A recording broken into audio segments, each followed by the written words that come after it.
सद्गुरुदेव की जय। नमो नमो गुरुदेव जू, साधु स्वरूपी देव, आदि अंत गुण काल के जाननहारे भे।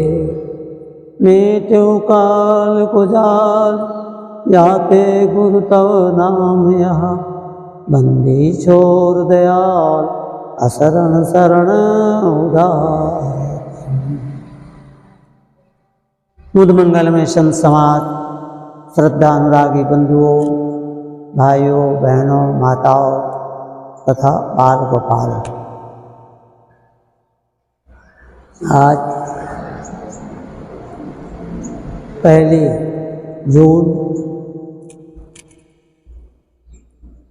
थोड़ा विचार प्रभात का समय, सद्गुरु कबीर देव के मूल ग्रंथ बीजक में एक साखी आती है, संगत कीजिए साधु की। हरे और की व्याधि, ओछी संगत कोर की, आठों पहर उपहार। यहाँ पर सद्गुरु ने संगत पर क्या प्रभाव पड़ता है, इस पर सद्गुरु कबीर देव इस साखी के माध्यम से समाज में प्रकाश डाले।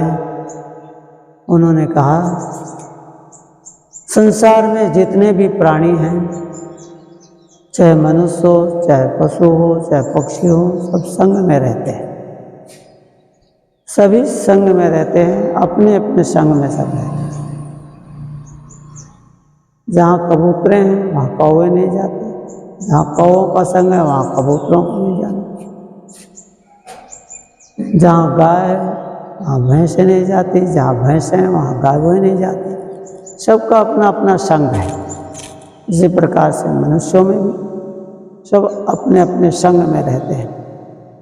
मनुष्य में भी सब जो भी हैं महापुरुष, अलग अलग संप्रदाय हैं, अलग अलग समाज है, अलग अलग राष्ट्र हैं, अलग अलग सबकी भाषा है, अलग अलग वाणी बोली है। तो इस प्रकार से सब अपने अपने विचार, अपने अपने ढंग से सब महापुरुषों ने दिया।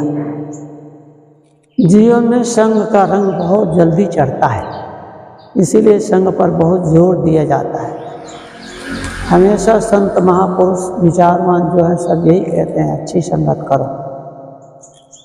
भूल कुसंगत करिए न काऊ। रामायण में गोस्वामी तुलसीदास जी भी महाराज कहते हैं कि भूल कर भी कभी कुसंगत में न जाए। भूल कुसंगत करिए न काऊ, लहै न नीच मते चतुराय। कहते भूल कुसंगत करिए न काऊ, लहै न नीच मते चतुराय।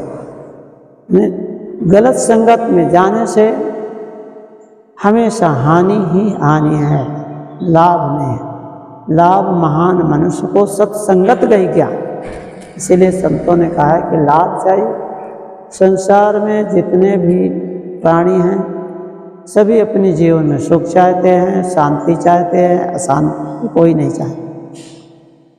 सभी सुख चाहते हैं, पर देखा जाए तो जीवन में सुख तो कम मिलता है पर दुख ज़्यादा। सुख तो बहुत कम है। जिनके भी जीवन में सुनो तो बस लोग अपनी अपनी गाथा सुनाने लगे तो पूरा नहीं होता। इसीलिए यहाँ पर साहब कहते हैं, संगत कीजिए साधु। जब बिना संग के कोई नहीं रह सकता है तो संगत, अच्छी संगत करो। ओछी संगत मूलो खोई। बोलते हैं गलत की संगत करोगे तो जो आपका मूल है वो भी चला जाएगा। इसीलिए हमेशा अच्छी संगत पर जोर दिया जाता है। जितने भी महापुरुष हुए हैं सब अच्छी संगत के प्रताप से आगे बढ़े हैं। इसीलिए हमें संत महापुरुष हमेशा कहते हैं गलत संगत में कभी मत जाओ, क्योंकि गलत संगत का प्रभाव हमेशा दुख रहता है। जितने भी जीवन में आज आप देख रहे हो नशा व्यसन, दुर्व्यसन जिनको हम कहते हैं, दुर्व्यसन मतलब खराब व्यसन, खराब आदतें। जो भी जीवन में हमें खराब आदतें दिखते हैं वो कोई न कोई कुसंग का प्रभाव है। और जीवन में जो भी सुख और शांति दिखती है जहाँ जिनसे, वो भी अच्छी संगत का प्रभाव है। क्योंकि अच्छी संगत के प्रभाव से व्यक्ति हमेशा खुश रहता है, प्रसन्न रहता है, आनंद में रहता है। और जहाँ गलत संगत में पड़ा, गलत संगत का प्रभाव दुख ही है। जो भी जीवन में आप देखो, गलत संगत का प्रभाव से ही लोग जुआ खेलते हैं। आजकल तो सट्टा बाजार चलता है, लाखों लाखों करोड़ों करोड़ों रुपया का सट्टा लगाते हैं। ये भी एक तरह का कुसंग ही है। और उसमें पढ़ करके कितने घर बर्बाद हो जाते हैं। ऐसा नहीं कि सबको ही लाभ है, लाभ मिले।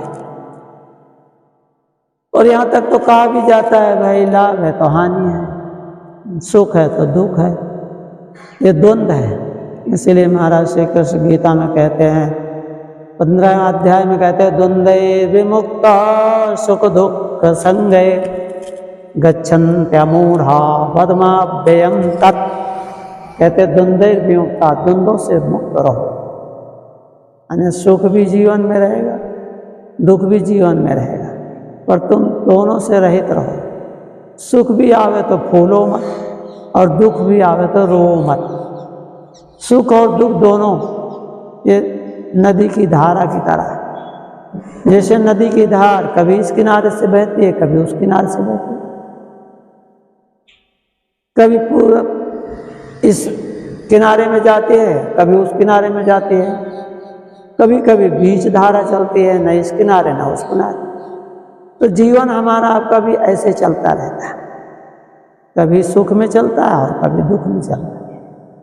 तो संतों ने कहा, सुख आने पर फूलो मत और दुख आने पर रो मत। और हम तो क्या है, सुख आता है तो भूल जाते हैं और सुख में नाचते हैं। आप देखते हैं ना, शादी होती है, ब्याह होता है, उत्सव, कोई भी उत्सव होता है तो कितना लोग आनंद मनाते हैं, कितना नाचते हैं, कितना गाते हैं। गाना चाहिए, ठीक है, उत्सव मनाना चाहिए। अभी चोटनी का चल रहा है ना, आज 7वें चरण का अंतिम चुनाव, तो 7वें चरण का पूर्ण हो जाएगा। पहले तारीख 8 जून, और 4 जून को जब रिजल्ट आएगा तब आप देखो कैसा होता है। जो जीत गया वो खूब उत्सव मनाता है, और जो हार गया है वो पैर अपना पटकता है और क्या क्या दोष लगाते हैं। संसार में ऐसा है, ये क्यों होता है कि बिना विचार के होता है। इसीलिए संतों ने कहा है कि संग में जाओ, अच्छी संगत में जाओ तो तुम्हें अच्छे विचार मिलेंगे, और जब अच्छे विचार मिलेंगे तो तुम्हारा जीवन सुख में बीतेगा, शांति में बीतेगा। और जो यदि आप अच्छी संगत में नहीं गए तो एक गलत संगत का प्रभाव होता है। विचारवान हमेशा विचार का काम करते हैं, इसीलिए जहाँ विचार होते हैं वहीं सुख है, वहीं शांति है, और जहाँ विचार नहीं है वहाँ हमेशा दुख। और ये होता है संगत से। इसीलिए कहते हैं, बिन सत्संग विवेक न होई, राम कृपा बिन सुलभ न सोई। बिना सत्संग में विवेक नहीं जगता है। अच्छी संगत में रहेंगे तो आपको विवेक जागृत रहेगा, और जिनका विवेक जागृत रहता है वह हमेशा सुख और शांति में रहता। बिन सत्संग विवेक न होई। इसलिए यहाँ पर रामायण में तुलसीदास जी महाराज कहते हैं कि बिना सत्संगत विवेक नहीं जगता है। जहाँ विवेक नहीं है वहाँ पर दुख है, अशांति है। आप देखते हैं समाज में जितना भी झगड़ा होता है, लड़ाई होता है, वो सब अविवेक का कारण। विवेकवान कभी झगड़ते नहीं हैं।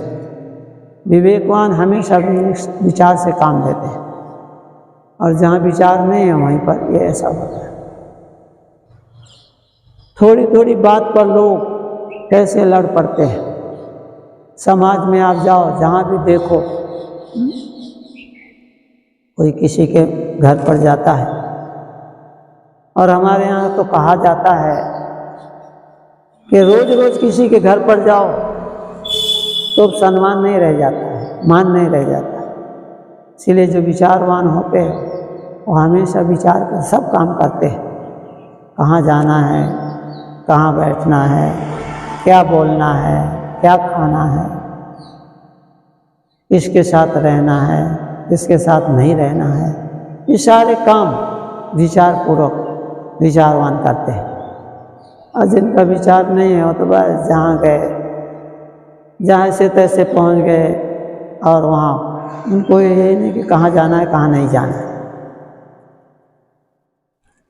समाज में संतों ने इसीलिए कहा है कि कोई भी कार्य करो तो विवेकपूर्वक करो, विचारपूर्वक करो। तो साहब कहते हैं संगत कीजिए साधु। बोलते हैं बिना संगत के नहीं रह सकते हो तो संतों की संगत करो, साधु की संगत करो। साधु का मतलब होता है गुडमैन, अच्छे आदमी, जिनके विचार और विवेक अच्छे हो, जिनका विचार और विवेक जागृत हो, उनकी संगत करो। संगत कीजिए साधु भी कहते हैं। उन्होंने नहीं कहा कि साधु का मतलब होता अच्छे, यानी गुडमैन, जैसे लोग कहते हैं कि अच्छे आदमी। साधु सब जगह पाए जाते हैं, हर समाज में साधु पाए जाते हैं। साधु के लक्षण होते हैं, संतों के लक्षणों, उन लक्षणों में जो उतरे वही संत। वो चाहे टाई पहने हो, कोट पहने हो, पैंट पहने हो, सूट पहने हो, कोई भी पहन के पर वो लक्षण आना चाहिए। और हम अचला लंगोटी पहने पर वो लक्षण नहीं है तो क्या है साधु? साधु के लक्षण है।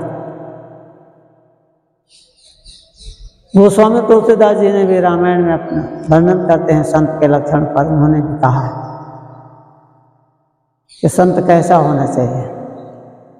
कहते विरत विवेक विनय विज्ञाना अबोध यथार्थ वेद पुराण दंभ मान मद करय न काऊ अभूल न दे कुमारग पाऊ।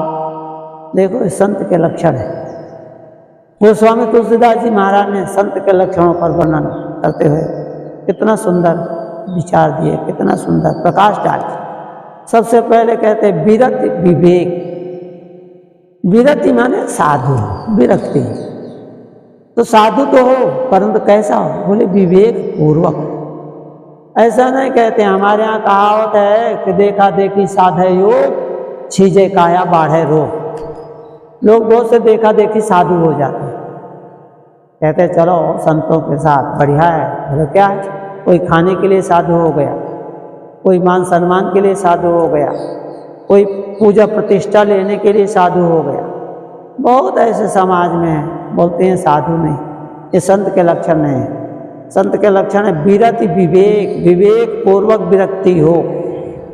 ऐसा नहीं कि दुख आया तो कहते चलो साधु हो जाए। कितनों को बैराग हो जाता जब दुख आता। महात्मा बुद्ध कमी से नहीं, ऐसे तो तुलसीदास जी ने महाराज ने ऐसे भी लिखे। कहते हैं साधु कैसे लोग बन जाते हैं? कहते हैं नारे मुई ग्रह संपत्ति नासी अमूढ़ मुड़ाए भय सन्यास। ऐसे कहते हैं कि देखा देखी। ऐसा कहते हैं कि नार मुई ग्रह संपत्ति नासी। कहते हैं किसी की स्त्री मर गई तो बैराग हो जाता है। नार मुई ग्रह संपत्ति नासी, या घर में कोई संपत्ति नहीं, संपत्ति नष्ट हो गई, कोई कारण से विपत्ति आ गई तो कहते हैं कुछ नहीं तो लोगों को सोचा कि चलो मूड़ मुड़ा लो। मूड़ मुड़ा के क्या हो गए? बोले सन्यासी। सन्यासी का मतलब ये नहीं कि लाल कपड़ा पहन लो। अरे वो सफ़ेद में भी रह सकते हैं, काले कपड़े भी संत महात्मा पहनते हैं, पीले भी पहनते हैं। ये अलग अलग सांप्रदायिक चिन्ह है। सन्यासी का मतलब यहाँ होता त्यागी, वैरागी। त्याग वैराग ममोदेही, भगवान कृष्ण कहते हैं त्याग वैराग क्या है? वो मैं ही तुम। तो बोलते हैं कि मूढ़ मुड़ाए भय सन्यासी, नार मुई ग्रह संपत्ति नासी और मूढ़ मुड़ाए भय सन्यासी, ऐसा कहते। परंतु ऐसा नहीं, सब लोग ऐसा नहीं होते। महात्मा बुद्ध जो है, महावीर स्वामी जो है, सदगुरु कबीर साहब, ऐसे महापुरुष संसार में अनेक महापुरुष हुए हैं और आज वर्तमान में भी अनेक महापुरुष जिनके सब कुछ है पर फिर भी त्याग देते हैं, क्योंकि त्यागा शांति निरंतर। महाराज श्री कृष्ण गीता में कहते हैं कि त्याग में शांति, राग में शांति नहीं है। राग में शांति होते तो बड़े बड़े राजा महाराजा क्यों त्याग हुए? चौथे पन नृप कानन जाहि, बोलते हैं चौथी अवस्था जब आती है, हमारे यहाँ 4 अवस्थाएं मानी गई। पहला है ब्रह्मचर्य, ये माना गया कि पहले ब्रह्मचर्य, दूसरा है गृहस्थ, तीसरा है सन्यास। पहले ब्रह्मचर्य, फिर गृहस्थ, तीसरा फिर वानप्रस्थ और चौथा है सन्यास। 4 ये माने गए। तो प्रथम अवस्था में कहते हैं कि विद्यार्थी, इसलिए विद्यार्थी को कहा जाता है प्रथमे जेनाधीतम, जिसने प्रथम अवस्था में ब्रह्मचर्य का पूर्ण पालन करते हुए और विद्या का अध्ययन अध्यापन नहीं किया, बोले उसका जीवन फिर बेकार चला जाता। यह शास्त्रों में, हमारे नीति शास्त्र में ऐसा कहा कि प्रथमे जेनाधीतम, प्रथम अवस्था में जिसने खूब अध्ययन अध्यापन नहीं किया। द्वितीयम उपार्जितम धनम, और फिर दूसरी अवस्था जब आती है 25 वर्ष तक विद्या अध्ययन के लिए कहा गया, 25 से 50 वर्ष की अवस्था तक धन कमाने के लिए कहा गया। 25 के बाद फिर विद्या अध्ययन के बाद फिर लोग कहते हैं यदि वो ब्रह्मचर्य का पालन करके और वानप्रस्थ नहीं रह सकता, संन्यास नहीं ले, वो गृहस्थ में नहीं प्रवेश करना चाहता तो वानप्रस्थ हो जाता है, और वानप्रस्थ होने के बाद फिर संन्यास को ग्रहण कर लेता है। और जो ऐसा नहीं निर्वाह कर सकते हैं तो वो 25 वर्ष के बाद फिर पूर्ण रूप से अध्ययन अध्यापन करने के बाद फिर वो गृहस्थ धर्म में प्रवेश करते हैं। तो गृह धर्म में प्रवेश करने के बाद फिर वो धन कमाते हैं। 25 से 50 वर्ष तक धन कमाने की अवस्था मानी गई। तो प्रथमे जेनाधीतम द्वितीयम उपार्जितम धनम, और फिर धन कमाने के बाद फिर तीसरी अवस्था आती है जब 50 से 75 वर्ष के अवस्था, उसमें फिर कहते हैं कि द्वितीयम उपार्जितम धन, तृतीयम तपा कुरु, फिर तपस्या करने को कहा जाता है वानप्रस्थी बनकर। आप 50 से 75 वर्ष तक वानप्रस्थ रहिए, तीर्थों में जाइए,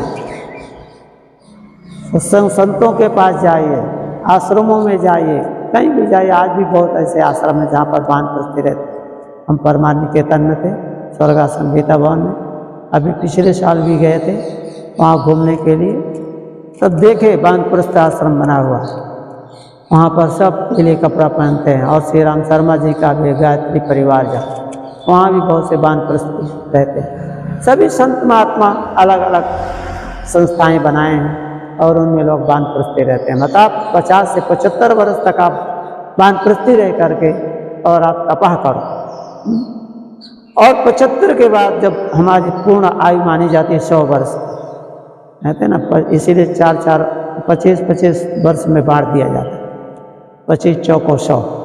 तो प्रथमे जेनाधीतम द्वितीयम उपार्जितम धनम, तृतीयम तपः पूर्वम, तीसरी अवस्था तपस्या की है, जहाँ जाओ और तपस्या कर, क्योंकि तप आधार सब सृष्टि भवानी।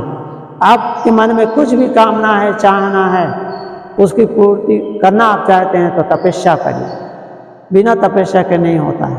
आज हमारे प्रधानमंत्री देखो तपस्या कर, जहाँ भी देखो बिल्कुल सन्यासियों जैसा भेष बना दे। आज अभी वो कन्याकुमारी में बैठे हैं, वहाँ पर वो तपस्या कर रहे हैं, दरिया के किनारे विवेकानंद जी के आश्रम में मेमोरियल। तो ऐसे में तपस्या करते हैं क्योंकि उनके मन में कुछ कामना है, चाहना है, वासना है, तभी तो तपस्या की जाती है। तपस्या है।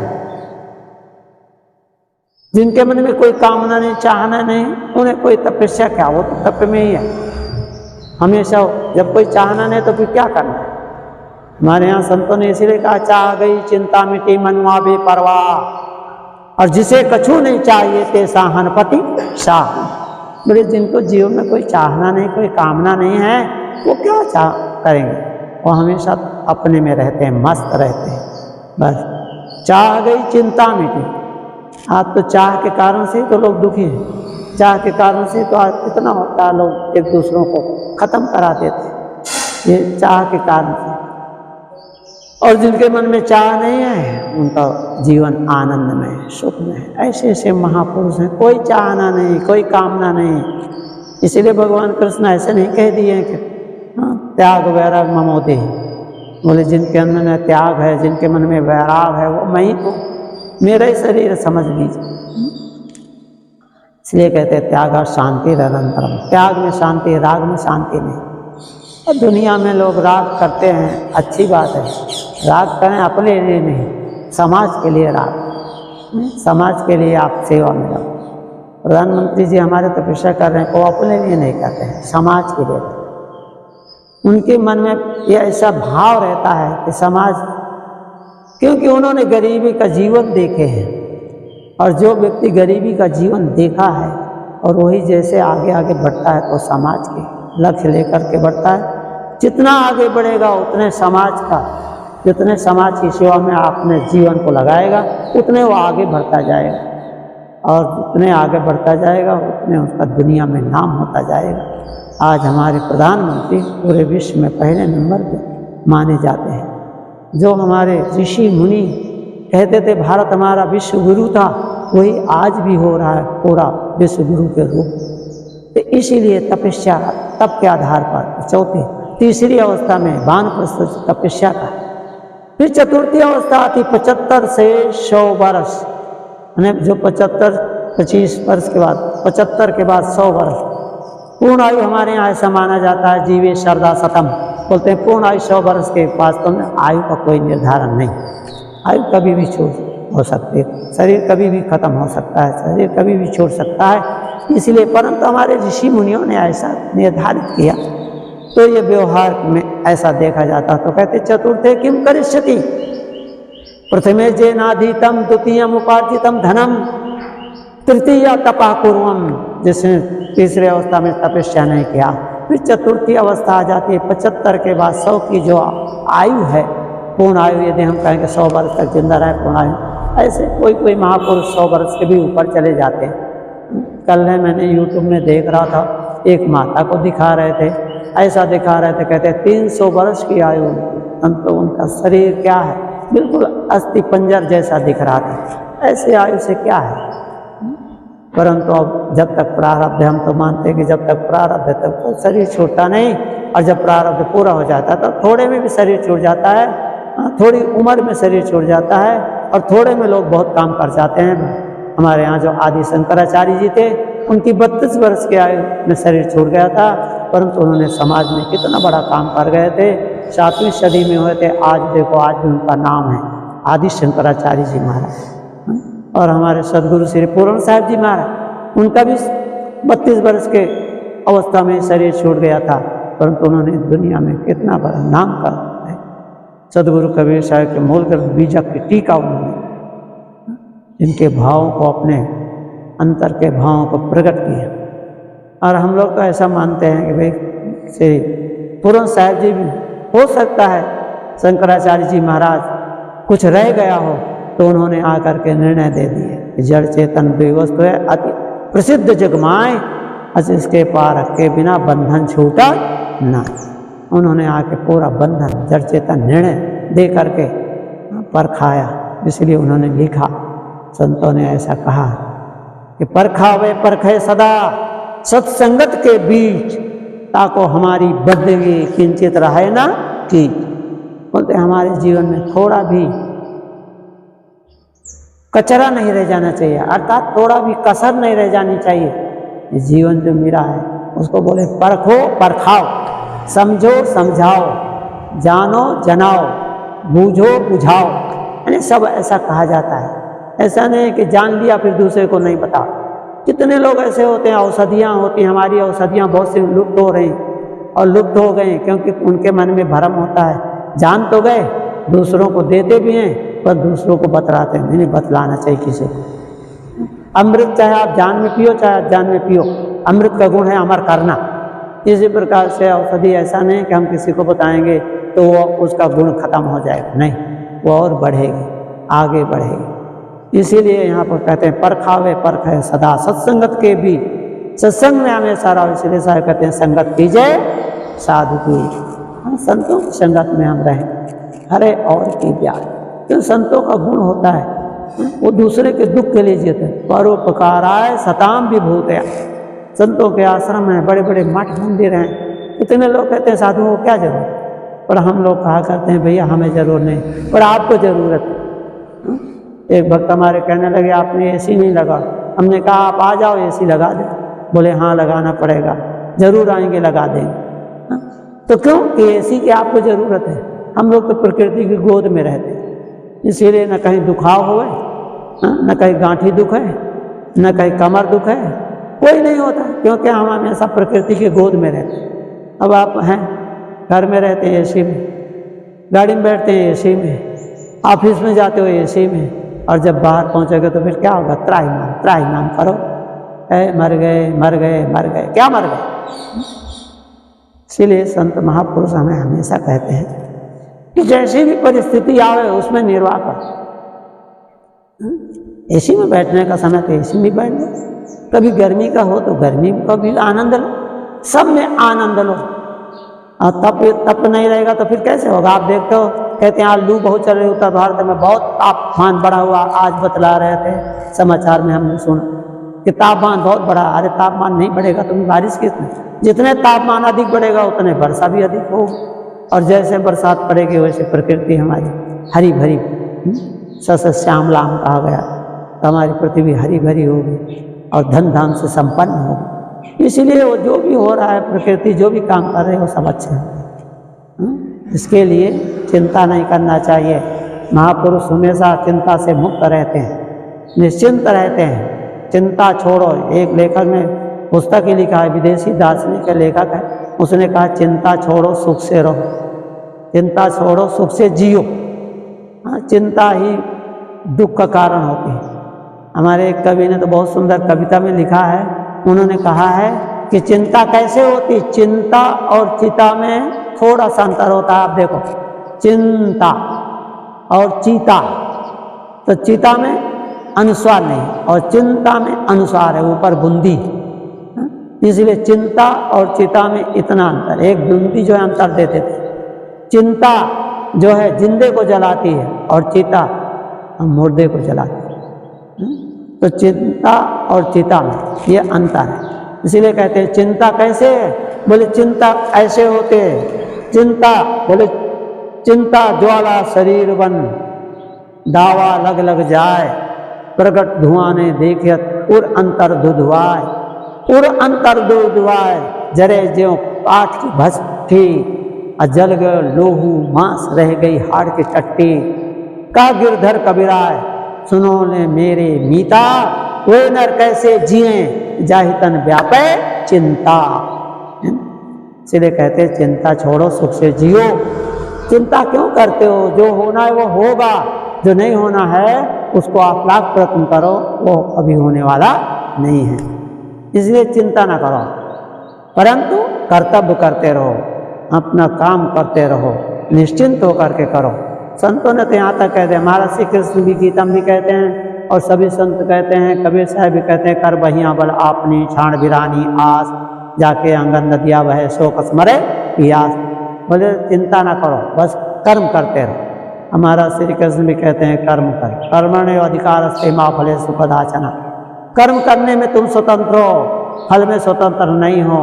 हम कहें कि बरसात हो पर नहीं हो, और जब प्रकृति का काम हो अपने आप हो जाए। इसीलिए कर्म निश्चिंतता पूर्वक करो, सब कुछ छोड़ करके कर्म करने में स्वतंत्र हो, फल में नहीं। फल तो आपको मिलेगा, जब आप एक महीना ड्यूटी दिए तो आपको नौकरी करे हैं तो आपको जो पगार है वो अवश्य मिलेगी। इसी प्रकार से जो भी हम कर्म करते हैं, कर्म करने में जीव सभी स्वतंत्र है पर फल में स्वतंत्र नहीं है। इसलिए कहते हैं अच्छे कर्मों को करो। जिन लोगों ने अच्छा कर्म किया है उनका जीवन आज कितना सुखमय है, शांति में, पवित्र है। संगत कीजिए साधु की, हरे और की ब्याह। कहते हैं जो संत होते हैं वो दूसरे के दुख को मिटाने के लिए तपस्या करते हैं। हरे और की ब्याह, समाज में बहुत दुख है और साहब ने तो कह दिया बहुत दुख की खानी। संसार में तो सब चारों तरफ दुख है, पर दुख से कौन बचेगा, बोले तब बची हो जब राम ही जाए। दुख से आप तभी छूटोगे जब आप राम को समझ जाओगे। अर्थात जिसको हमने कहा है, पहले भी कहा है, रमन्ते योगिनो यस्मिन्ति रामा, जिसमें योगी लोग रमण करते हैं उस राम को आप पहचानो और उस राम में जाओ, आप स्थिर हो जाओगे तो आपको कोई दुख नहीं रह जाएगा। शांति शांति शांति रहेगी, आनंद ही आनंद रहेगा, आप अपने में रहोगे। इसीलिए कहा है कि हरे और की ब्याज। हमारे यहाँ कहा जाता है तरुवर सरोवर संत जन चौथा वर्ष में परमार्थ के कारण चारों धरिया दे। बोलते हैं संतों का परोपकार के लिए जीवन ही होता है। पर लोग ऐसे होते हैं समाज में, बहुत लोग चिताते हैं। एक बात दृष्टांत याद आ गया, कहानी याद आ अभी, तो बोलते हैं कि भाई कहानी कैसी है। बोले एक बच्चा था, हमेशा संत आश्रम में जाता था, संतों के पास जाता रहा, तो लोगों के मन में भ्रम हो जाता है संतों के पास जाएंगे तो साधु हो जाएंगे। अरे पर साधु हो जाएंगे तो क्या कोई गलत काम कर दिया? साधु होना तो अच्छी बात है। चोर होना, डाकू होना अच्छा है कि साधु होना? बताओ। किसी को दुख देना अच्छा है कि सुख देना? बताओ। पर लोग समझते नहीं, इसीलिए देखे कि वो बच्चे का, तो उसके माता पिता को बोले देखो तुम्हारा बेटा दौड़ दौड़ के वहाँ आश्रम में जाता है और साधु हो जाएगा, तुम्हारी गृहस्थी सब चौपट हो जाएगी। बताओ। लोग इन्हें सोचते कि साधु हो जाते हैं तो मैंने बड़े खराब हो गए। इसीलिए लोगों से कभी कभी बच्चों से पूछो तुम क्या बनोगे, साधु बनोगे कि संसार में रहोगे? तो बोलते नहीं महाराज साधु नहीं बनना। तो क्या बनोगे? दो ही होते हैं, एक साधु होता है, एक असाधु होता है। अर्थात एक चोर होता है, एक डाकू होता है। बताओ चोर डाकू बनोगे कि सज्जन बनोगे? तब वो बच्चा समझता, अरे नहीं बोले हम तो सज्जन बने, चोर डाकू क्यों बनेंगे? तो ऐसा समझते नहीं लोग, तो कहते हैं कि तुम्हारा बच्चा खराब हो जाएगा। देखो संतों के पास जाता है, तो माता पिता ने सोचा कि भाई संतों के पास न जाए, इसके लिए लोग समझते हैं कि बच्चे को फंसा दो। कहीं में फंसा दो, शादी ब्याह कर दो, और शादी ब्याह करने के बाद उनको सोचते हैं हमने फंसा दिया। कितने लोग खाते? पहले दो थे, बोले कि एक को फंसा दिया और दूसरा अभी बाकी है। बताओ। अरे माता पिता का तो काम है फंसाना नहीं, छुड़ाना। इसलिए संत महात्मा छुड़ाने का प्रयत्न करते हैं। जिन बंधनों में दुनिया के लोग सब बंधे रहते हैं उनसे छुड़ाने का संत महात्मा प्रयत्न करते हैं, क्योंकि बंधन बंधना सरल है, छूटना बहुत कठिन हो जाता है। इसलिए वो बच्चे के माता पिता ने उनकी शादी कर दी। अच्छा शादी हो गई तो माता पिता ने पत्नी को बहुत समझा दिया, बोले देखना बेटी ये साधुओं के पास धो जाता है, अब तू देखना तेरी जिम्मेवारी है, नहीं तो फिर समझना यदि चला गया साधु हो गया तो सब गृहस्थी चौपट हो जाएगी। बताओ। साधु हो गया तो कहीं गृहस्थी चौपट होती? तो साधु हो जाने पर और गृहस्थी अच्छी बनती है, तुम्हारा नाम होता है। आज जितने भी महापुरुष हैं उनका नाम हो रहा है कि नहीं? शंकराचार्य जी महाराज थे, जब साधु होने लगे तो उनकी भी माता रोक रहे थे, उन्हें भी नहीं जाने दे रहे थे। पर महाराज शंकराचार्य जी ने एक नाटक रचा। उन्होंने नदी में नहा रहे थे, नहाते नहाते थोड़ा इतने पानी में कमर तक चले गए और बोले अरे माँ बैठी थी किनारे, बोले माँ बचाओ बचाओ, मगरमच्छ ने पकड़ लिया। धीरे धीरे अंदर को खसक रहे थे। अरे बोले क्या हुआ क्या हुआ, कैसे बचाऊं? माँ चिल्लाने लगी, रोने लगी, क्योंकि बच्चे का मोह। बोले बेटा क्या करूं, कैसे बताऊं? बोले माँ ये बोलता है मैं तभी छोड़ूंगा, या तो साधु बन जा, साधु बन जाए तो छोड़ दूंगा, नहीं तो मैं खा जाऊंगा। माँ ने सोचा भोली वाली माँ थी, उनसे कहा अरे भाई उसको कहो वो छोड़ देवे, बेटा तू साधु बन जा। कोई बात नहीं, कम से कम साधु रहेगा, जिंदा तो रहेगा, और मेरे को कम से कम कहीं ना कहीं तो दर्शन होते रहेंगे। माँ का मोह होता है, ममता होती है। वहाँ तो कोई था नहीं मगर होगा। शंकराचार्य जी ने नाटक रचे थे और बस छोड़ बाहर निकल आए। बोले माँ छोड़ दे। बोले कोई बात नहीं बेटा, तू भले सन्यासी हो जा, क्या साधु बन जा, पर मेरी एक वचन को मानना बेटा, तू कहीं भी रहना, पर जब मेरा शरीर छूटे तो जरूर तू आ जा। इसीलिए शंकराचार्य जी महाराज चाहे कहीं दुनिया में रहे हैं, पर जब माँ का शरीर छूटा था तब उनके पास पहुँच गए थे, माँ की आज्ञा को पालन करना। तो इस प्रकार से बोलते हैं कि वो माताओं ने माता पिता ने दोनों ने बच्चे को पढ़ा दिया, उनके बहू को पढ़ा दिया कि देखना बेटी अब तो संभालना। तो माँ वो उनकी जो पत्नी आई तो बच्चे जब साधु की तरफ या कहीं जाने को कहा तो वह नाटक करने लगा, अरे तुम चले जाते हो, मुझे बिल्कुल अच्छा नहीं लगता है। धीरे धीरे उसका आना जाना साधुओं के पास बंद हो गया। उन्होंने देखा भाई क्या है। एक दिन वो मिले, कहीं घूमते हुए महात्मा से मिले, रास्ते में मिल गए, अरे बोले रामू तुम आते नहीं आजकल, क्या बात है? महात्मा रामू नाम रख दिया। बोले आते? बोले महाराज क्या कहूँ, आज मेरी पत्नी आई है और वो इतना मुझको चाहती है कि वो कहते तुम कहीं भी जाते हो तो मेरा मन नहीं लगता है, इसलिए महाराज अब मेरा आना जाना मेरा बंद हो गया है। अरे बोला रामू तू नहीं जानता है कि संसार बड़ा स्वार्थी है, स्वार्थ संबंधी ना सर्वे तस्मात् जागरे जागरे जागरे, जागो जागो जागो। ये सब स्वार्थ बस प्रेम करते हैं, प्रीति करते हैं, कोई तुमको नहीं चाहता। बोले नहीं महाराज, दुनिया में कोई चाहे चाहे ना चाहे, पर मेरी पत्नी मुझे बहुत चाहती है। बोले कैसे तुम समझे? चलो परीक्षा ले लो, क्योंकि जब परीक्षा होती तभी पता चलता है ना। बोले हाँ महाराज, अच्छा कैसे परीक्षा लो?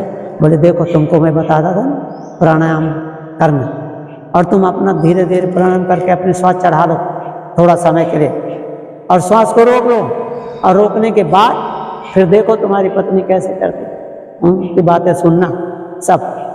तो महाराज वो गया घर पर, जब पहुंचा तो उन्होंने सिखा दिया। उन्होंने नाटक किया, बोले पेट दुखता है, इतने में सब दौड़ पड़े, माता पिता पत्नी सब इकट्ठा हो गए। उन्होंने क्या करें? बोले बहुत तकलीफ। ऐसे करते करते धीरे धीरे वो अपना श्वास चढ़ा लिया। ऐसा नाटक ऐसा हो गया जैसे कि मालूम पड़े शरीर छूटने वाला। सब दौड़ पड़े, देखने लगे, नस नाड़ी ऐसे हो गया, बंद हो गया, सब रोने लगे, चिल्लाने लगे। इतने में सारे गांव के लोग इकट्ठे हो गए, क्योंकि वो भक्त थे, सज्जन थे, सब आ गए। उन्होंने कहा अरे महाराज महात्मा के पास जाते थे, तुम्हारा बेटा क्या मालूम, उनको बुलाओ क्या हो गया।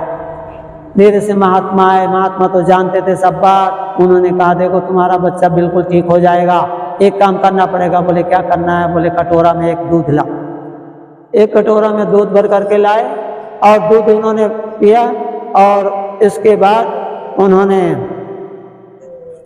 दूध पिया, और पीने के बाद वो दूध लाने के बाद उन्होंने बेटे को कहा, समझाया, और महात्मा ने जो जितने थे सबको समझाए। बेटा तो सुन रहा था महात्मा की बात और उन परिवार वालों की। तो सब माता पिता कहने लगे, और महात्मा ने कहा देखो, उन्होंने महात्मा ले गए थे थोड़ा अंदर से कुछ सफ़ेद सफ़ेद चीज़ पीस कर ले गए थे, उसको कटोरा में डाल दिया, और उन्होंने सोचा कि इसमें क्या है। महात्मा ने मिला दिया और बोला कि देखो जो इस दूध को पिएगा वो खत्म हो जाएगा, पर तुम्हारा बेटा जिंदा हो जाएगा। बोलो। तो माता पिता को बोले देखो तुम्हारा बेटा ऐसा, तुम पी लो। पत्नी को पहले बोले, पत्नी से बोले कि अरे तुम पी लो इस दूध को और तुम्हारा बेटा जिंदा हो जाए। पत्नी ने सोचा जब मेरा पति बोले जिंदा हो जाएगा और मैं मर गई तो फिर क्या होगा।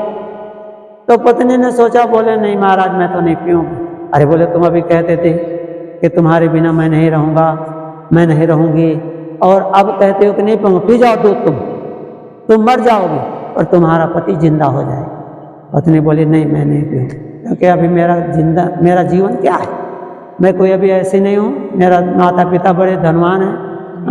एक चला गया तो कोई बात नहीं, पति चला गया, पति मर गया, मैं भी पी लूँ, क्या मालूम जीऊँ ना जीऊँ, मैं भी मर जाऊँ, जानबूझ करके मैं मरना नहीं चाहती हूँ। मैं तो अपने माता पिता के यहाँ चली जाऊँगी और मेरे माता पिता दूसरी शादी कर देंगे। तो देखा, अब लड़का सुन रहा था सब बात। माता पिता से कहे भाई चलो तो दूसरे की लड़की है और उसका इतना मोह ममता नहीं है, पर तुम्हारा तो बेटा है, तुम पी जाओ, इस दूध को पियो। तो दोनों माता पिता देखे और बात दोनों अलग हो। उन्होंने बोले महाराज अभी हम नहीं पिए, अभी हमारी कोई अवस्था ऐसी नहीं बीत गई है, चलो कहीं ऐसा होगा तो भगवान की इच्छा होगी तो फिर कोई दूसरा बेटा हो जाएगा। बोलो सतगुरुदेव की। ऐसा समाज है बोलो। तो वो भी अलग हो गए। इतने में उन्होंने कहा भाई देखो तुम लोगों का तो बेटा था, तुम नहीं पीते हो, तुम्हारा पति था, तुम नहीं पीती, चलो मेरा तो चेला था, शिष्य था, चलो मैं ही पी जाता हूँ। तो सब खुश हो गए। हाँ बोलो कैसे संसार है बोलो। माता पिता कहने लगे अरे महाराज संतों का तो परोपकार के लिए शरीर है होता ले।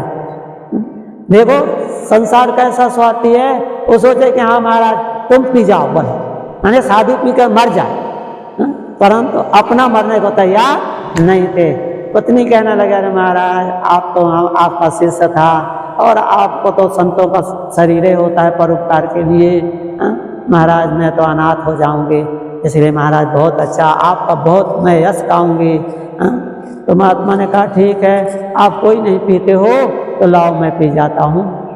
अंतिम में उन्होंने महात्मा ने, क्योंकि वो तो जानते थे उसमें तो कुछ था नहीं, उसमें उन्होंने सफ़ेद सफ़ेद शक्कर पीस करके डाल दिए, पर वो लोग समझे कि इसमें संख्या है, जहर है, क्या है।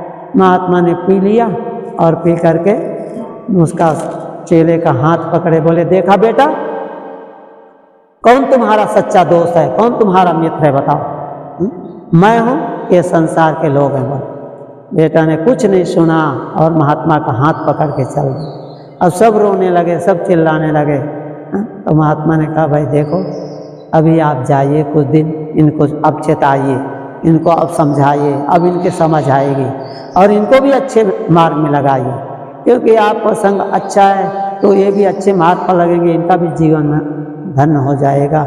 इसीलिए महात्मा ने उनको वहाँ भेज दिए और वो भी कुछ दिन उनको अच्छे मार्ग पर लगा करके, जब सब जान गए, समझ गए, तो वो भी अच्छे मार्ग पर करने लगे, भक्ति भाव में जीवन बिताने लगे। तो यहाँ पर इसीलिए संत महात्मा कहते हैं कि देखो, साधु पीकर मर जाए तो कोई बात नहीं, पर अपना कोई मरने को तैयार नहीं हुए। इसलिए संत महात्मा कहते हैं सब स्वार्थ के लोग हैं। स्वार्थ संबंधना सर्वे तस्मात् जागरे, ऐसे नहीं कहा गया यह मंत्र कि सारे लोग स्वार्थवत करते हैं। स्वार्थ बिना प्रेम, कहते हैं स्वार्थ बिना प्रीत कोई कर तो नथी रे, कोई नथी रे, कोई नथी रे। हाँ, हमारे गुजरात में यह एक भजन ऐसा गाते हैं कि स्वार्थ बिना प्रीत कोई करता नहीं, बिना स्वार्थ कोई किसी से प्रेम नहीं करता। और हम लोग समझ नहीं पाते हैं, इसलिए संत महात्मा कहते हैं कि संतों का काम है, मैंने कहा था संतों का काम परमार्थ के लिए हो। इसलिए तरुवर सरुवर संत जन चौथा वर्षे में, परमार्थ के कारण चारों धरिया दे, ऐसा लोग समझते हैं। इसलिए कहा है, मैं आपको ये साखी पर बतला रहा था कि परखे परखाओ सदा सत्संगत के बीच, ताको हमारी बंदगी किंचित राय न कीच। ऐसे संत महापुरुष थे जिन्होंने ये हमें परखाए और परखे, हमें जानो और जनाओ, समझो और समझाओ। आप समझते हैं तो दूसरों को भी अच्छा रास्ता दिखाओ। तो साहब यहाँ पर कहते हैं संगत कीजिए साधु की, हरे और की ब्याज, दूसरे के दुख के लिए संत महापुरुष होते हैं, केवल खाने पीने के लिए नहीं। कहते हैं कि मूड मुड़ाए तीन गुण, सिर की मिट गई खाज, और खाने को लड्डू मिले लोग कहें महाराज। तो ऐसे नहीं, खाने के लिए, अरे खाना पीना तो होता है, शरीर का धर्म, जब तक है तब तक अन्नमय कोश है, उसको देना पड़ता है। और हमारा जीवन सुख में, शांति में तभी बनेगा जब हम परमात्मा के चिंतन में लगाएंगे। इसलिए यहाँ पर कहते हैं कि संगत कीजिए साधु की, हरे और की ब्याज, ओछी संगत पूर की, गलत संगत में कभी न जाओ। गलत संगत का परिणाम आपने देख लिया है, महाभारत हो गया गलत संगत के नाते। यदि वो जुआ न खेलते ये महाभारत न हो। और गलत संगत के नाते रामायण में देखो, राम रावण युद्ध हो गया गलत संगत के नाते। यदि महारानी सीता ऐसे कठोर वचन न बोलती तो महाराज लक्ष्मण जाते ही नहीं जंगल, क्योंकि महाराज श्री राम ने कहा था कि विवेक पूर्वक सीता की रखवाली करना, सब प्रकार से मैंने सीता की रखवाली करना। पर फिर भी उन्होंने भी उनके आदेश को नहीं माना, आज्ञा को नहीं माने, और आज्ञा न मानने पर कितना जीवन में दुख आया। इसीलिए संतों ने कहा है कि भाई हमें अपने गुरु के आदेश या अपने बड़े बूढ़ों का जो आदेश है उसका पालन करना। यदि आप जीवन में सुख चाहते हो, शांति चाहते हो, तो जो भी हमारे बड़े बूढ़े कहते हैं उनके आदेश का पालन करो। नहीं तो कहा जाता है कि गुरु के वचन प्रतीत न जेही, असपन सुगमन सुख सिद्धि तेहि। बोलते हैं गुरु संतों के वचनों पर विश्वास, जो हमारे वेद है, उपनिषद है, भागवत है, गीता है, रामायण है, बीजक है, जो भी ये ग्रंथ भी हैं, वो भी महापुरुषों की वाणी है। और उस वाणी पर हमारा श्रद्धा हो, विश्वास, उसको समझें, सुन समझें। ऐसे नहीं लिखा गोस्वामी जी ने रामायण में, शुरू में कह देते हैं कि सुन समझें जन मुदित मना, और मन जई अति अनुराग, अल्लाह चार फल अछत तन साधु समाज प्रयाग। संतों का चलता फिरता समाज है, प्रयागराज माना जाता है। इसीलिए संगत की महिमा गाई गई है। बिन सत्संग विवेक न होई। और महाराज तुलसीदास जी ने जब नवधा भक्ति का वर्णन किया तो प्रसंग आने पर उसे भी हम किसी दिन बताएंगे। 9 प्रकार की भक्ति है, उसमें प्रथम भक्ति में यही कहा गया है कि प्रथम भगति संतन कर संगा। बोलते प्रथम भक्ति है संतों की संगत करना।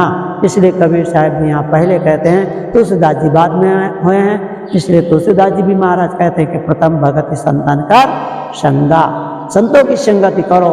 इसलिए साहब कहते हैं संगत कीजिए साधु की, क्यों कि हरे और की ब्याज ओछी संगत कोर की 8 पाद उपास। इसलिए हमेशा अच्छी संगत में रहना, गलत संगत में कभी नहीं जाना। थोड़ा सा मैंने विचार दिया और अपनी वाणी को यही विराम देते हैं। आप सबको बहुत बहुत धन्यवाद। बोलिए सद्गुरुदेव की जय। साहेब।